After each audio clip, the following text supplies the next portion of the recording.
I'm Kerry Doyle, I'm the Chief Executive of the Heart Foundation in New South Wales, and what I want to do today is to encourage all women to become more aware of the risk factors of heart attack, what they can do to prevent it so that they can lead long and healthy lives.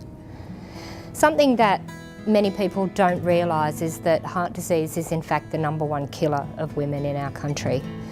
10,500 women every year are lost to this terrible disease.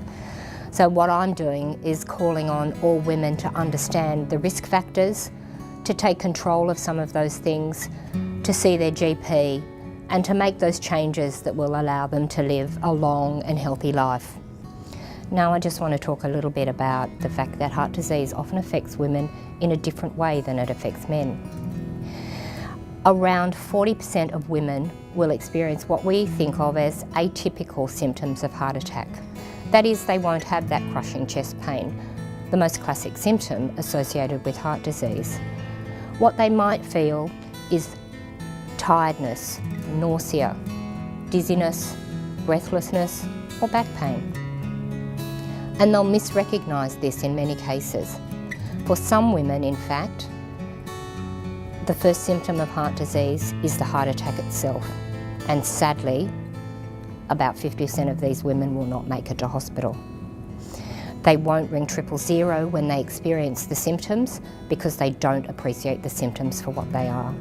So we want people to understand that women and heart disease is a serious issue, and it's a different issue for women than it is for men in terms of the way you experience it.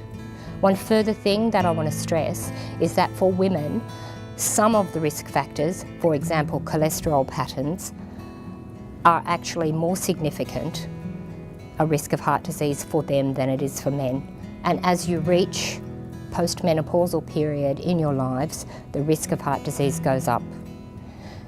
Again, just to stress that many of these risk factors are in your hands, and small changes make a significant difference.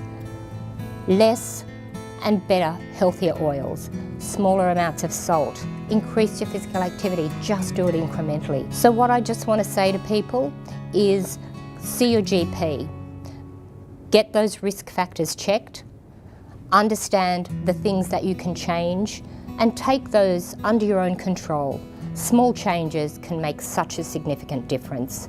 Less and healthier oils, less salt in your food, and just increase your physical activity a little bit every day. And you will make a large impact, and you're well on the way to living a longer and healthier life.